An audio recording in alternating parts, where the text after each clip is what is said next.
Vamos começar também falando de saúde. A gente sabe, né? No inverno, gente, gripes são comuns e, se não tratadas, elas podem evoluir aí para uma bronquite ou até mesmo uma pneumonia. A asma, por sua vez, tem origem alérgica e pode provocar crises intensas, exigir internações e causar complicações pulmonares. E é sobre esse assunto que a gente conversa hoje com o Dr. Renê Pena Chaves Neto, pneumologista e membro da Sociedade de Medicina e Cirurgia de Campinas. Um prazer ter o senhor aqui hoje, doutor. Prazer é todo nosso. Para a gente começar, doutor, vamos falar, né, sobre o que é exatamente essa asma. Acho que eu dei ali um spoiler já para quem está em casa, né? Tem origem alérgica, é isso mesmo? Isso mesmo. A asma é uma patologia que a gente pode considerar genética, ou seja, a pessoa herda isso aí de seus familiares. É raro você encontrar um paciente asmático que não tenha outros familiares com o mesmo problema na família.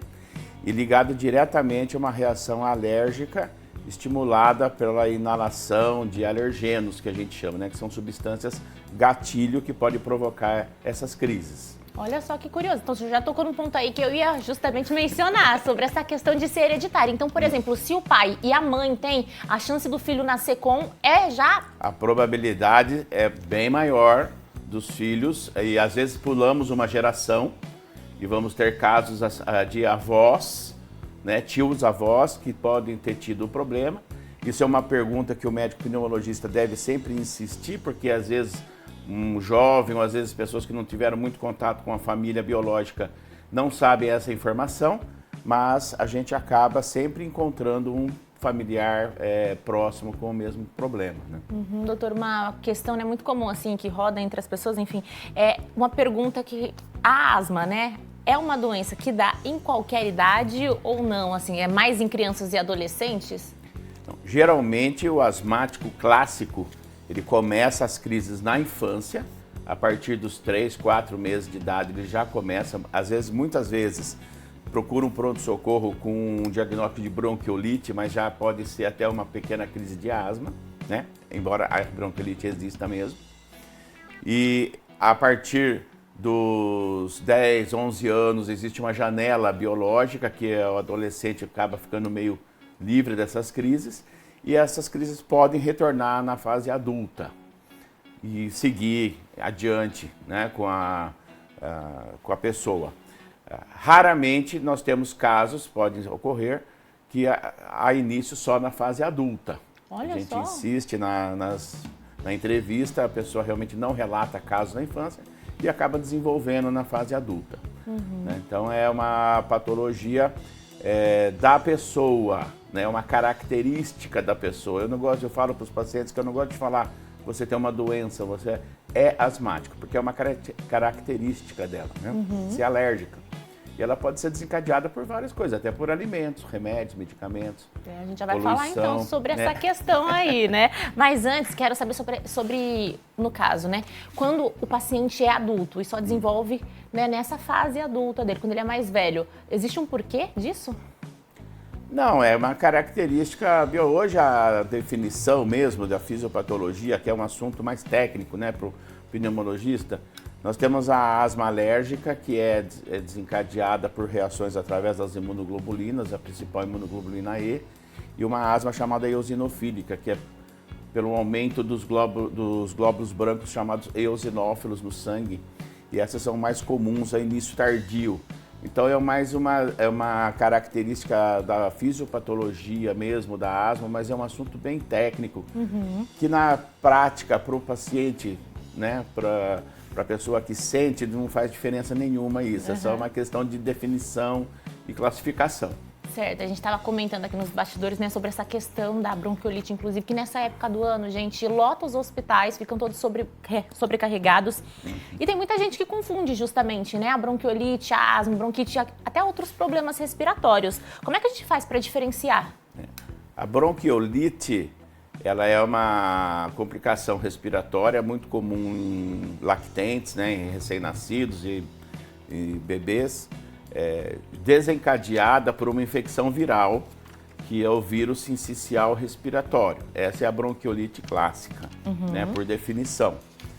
E é uma complicação de inverno mesmo, essa patologia, né, porque ocorre muito confinamento de pessoas em ambientes mais quentes, né, fechados, várias pessoas respirando. Tem também a questão das creches, né, que muito contato entre as crianças.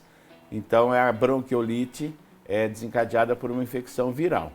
Qualquer outro vírus das vias aéreas, causadores dos resfriados ou da própria gripe, que é o influenza, que está famoso agora, eles também podem ser desencadeador de asma, mas pessoas já asmáticas. Olha tá? só.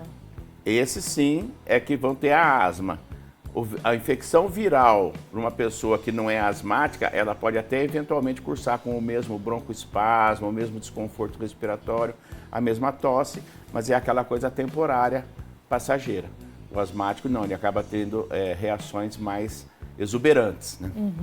No caso aí, você comentou sobre, né, essa influência ser um desencadeador. A gente escuta muito também sobre poeira, sobre mofo, ácaro. Eles também podem ajudar e atacar a asma. São os principais alergenos, como eu disse no início, né? Eles são classificados como alergenos. O que é um alergeno? É uma substância que...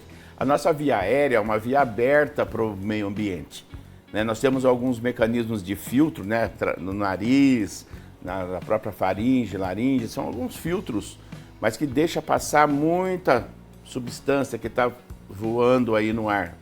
E os ácaros, poeira doméstica, mofo, nessas épocas agora de muito frio, muita umidade, aquele mofo que fica nas paredes, tudo isso aí a gente não enxerga, mas eles estão, conforme você bate uma coberta, um edredom na cama, eles ficam pulverizados ali no ar, acabam entrando na via aérea e é como se fossem pequenas partículas de urtiga. Todo mundo sabe essa experiência da urtiga, já encostou urtiga na mão, coça aquilo. É como se fosse uma reação muito semelhante, genericamente falando, né? Então, o que acontece com a mucosa da via aérea?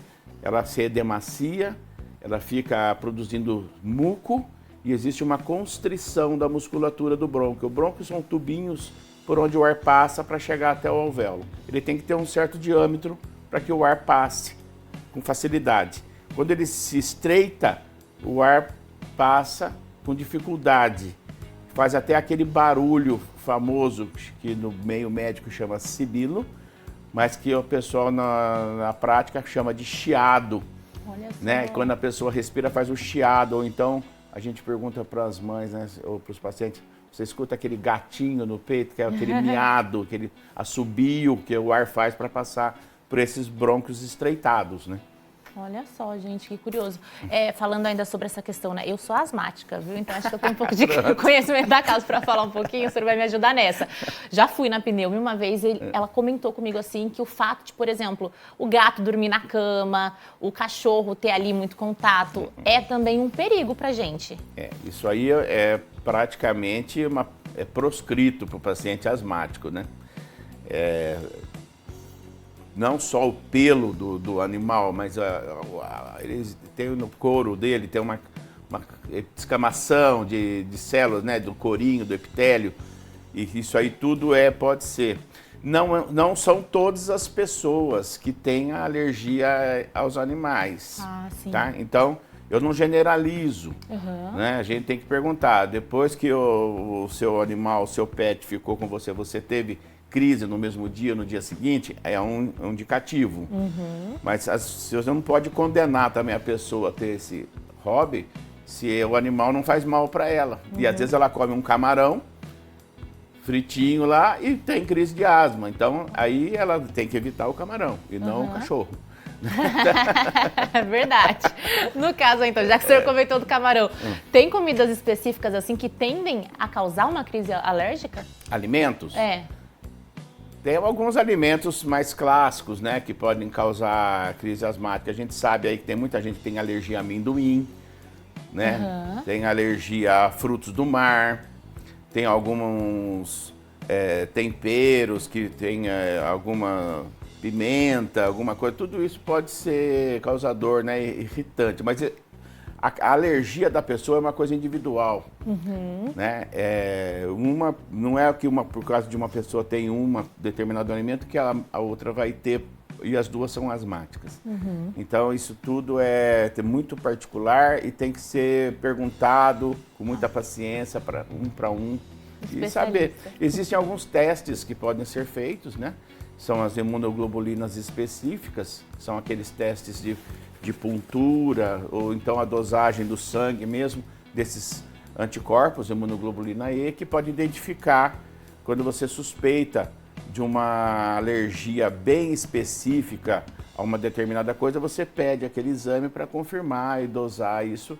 E às vezes até você pode fazer uma imunoterapia aí com vacina, alguma coisa. Olha só que bacana. Já a gente fala então dos tratamentos, mas antes eu quero saber se o lado emocional, por exemplo, você está muito estressado, ansioso, tomar um susto, por exemplo, se pode provocar uma crise? Pode sim. O nosso organismo ele é controlado e equilibrado por um sistema nervoso chamado autônomo. E o sistema nervoso autônomo, ele controla todas as reações que o nosso corpo tem relacionados às distonias neurovegetativas, que são o desequilíbrio dessa parte, é tudo relacionado ao emocional. Por exemplo, quando você leva um susto, é normal o seu coração disparar. Isso aí é uma distonia neurovegetativa, você liberou adrenalina, né? Os brônquios, eles também são controlados pelo sistema nervoso autônomo. Olha só. Então, alguma pessoa aí com uma distonia neurovegetativa, com ansiedade, com a depressiva, ela pode escolher um órgão-alvo. Por exemplo, tem gente que tem diarreia, tem gente que tem gastrite, tem gente que tem dor de cabeça.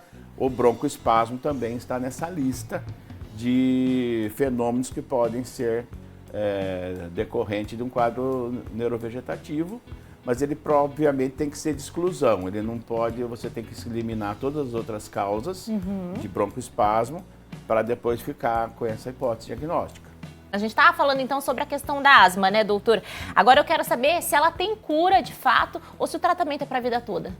O paciente asmático, ele é considerado asmático a vida toda.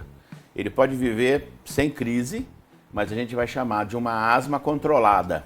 Nunca que é um ex-asmático. Assim como você tem um diabético controlado, mas ele é sempre diabético.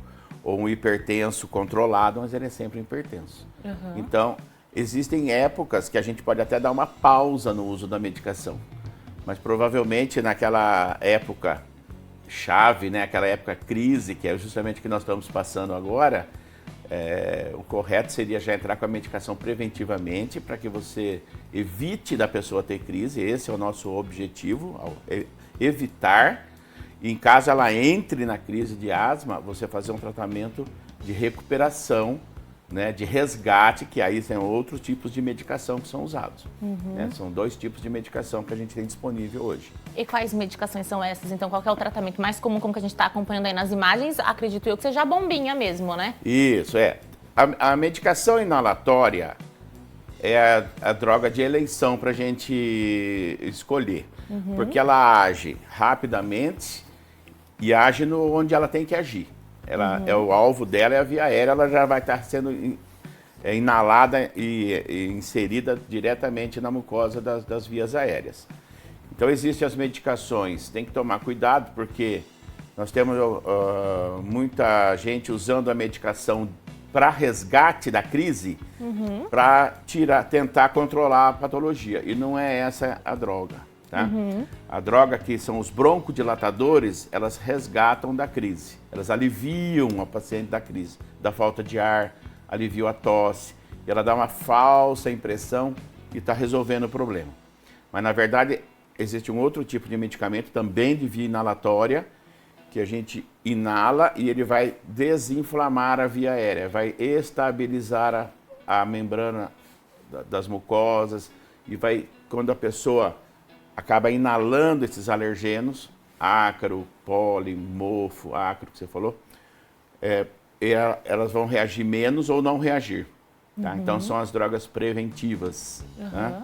Todas estão disponíveis na rede de saúde, na farmácia popular. Só os casos de asma mais grave, que é aquelas asmas de difícil controle que a gente chama, que acaba usando medicamentos mais caros e que aí precisamos lançar a mão da farmácia de alto custo, né?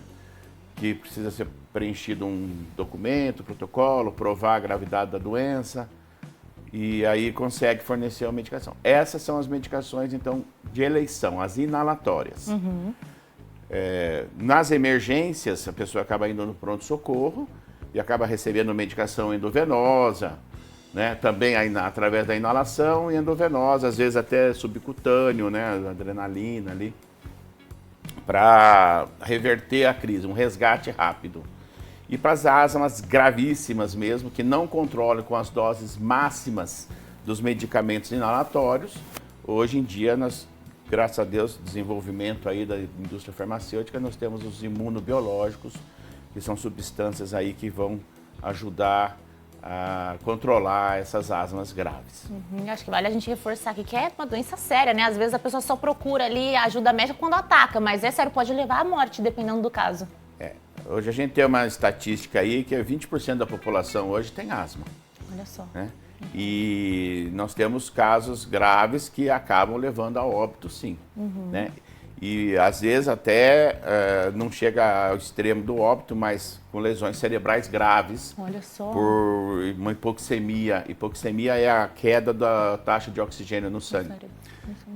Hipoxemia prolongada em vista da dificuldade respiratória.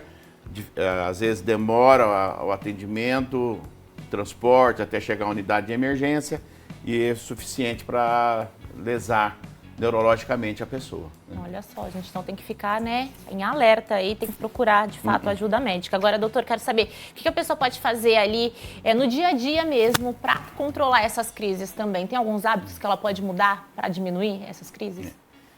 O paciente que depende da medicação, a nossa maior dificuldade hoje é convencer a adesão ao tratamento.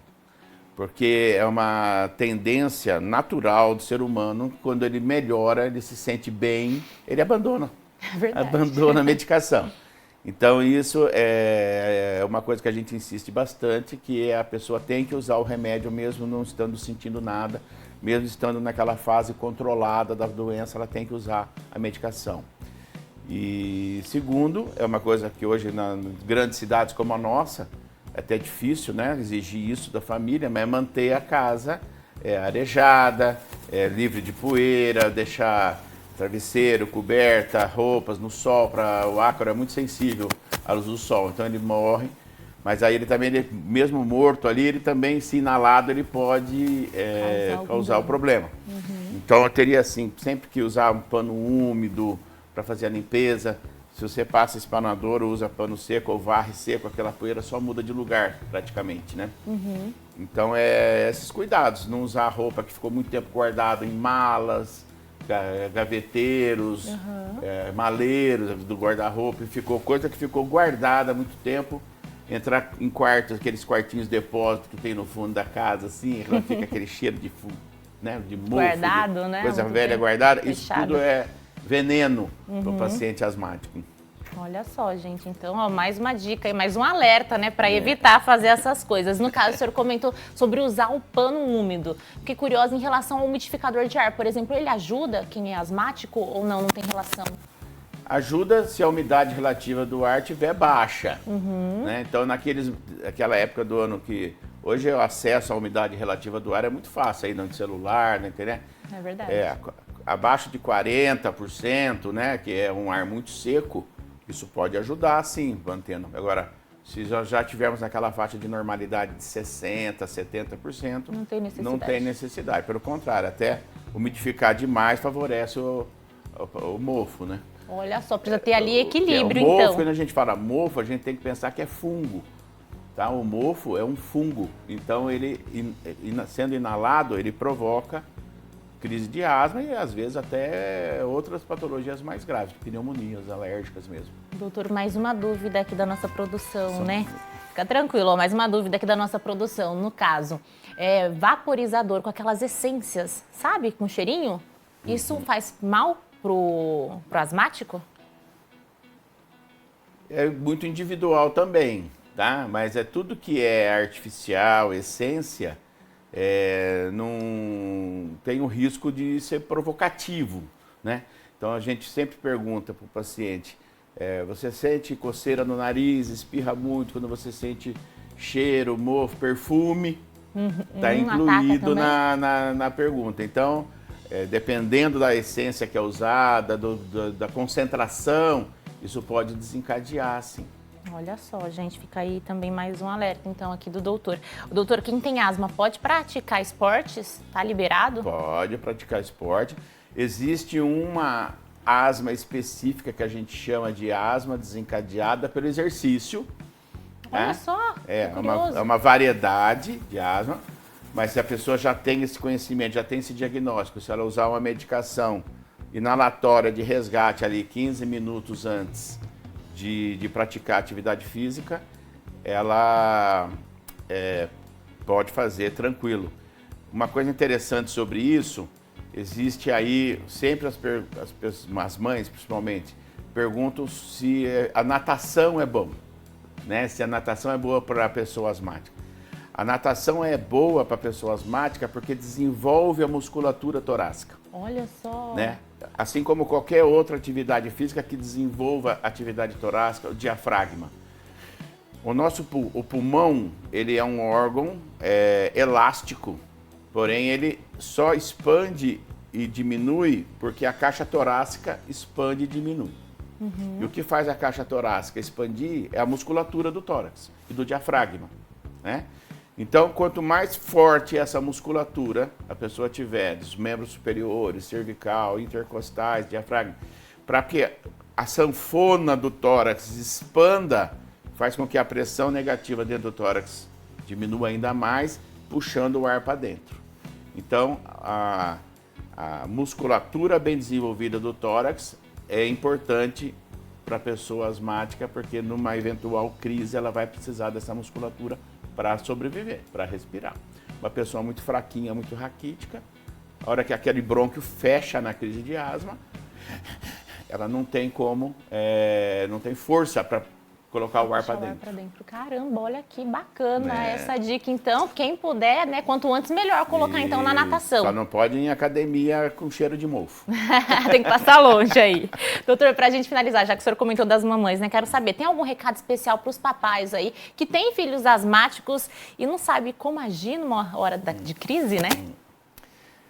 A dica é o seguinte, a pessoa geralmente vai acabar passando por um pronto-socorro, alguma coisa, porque a crise não avisa a hora que ela vem.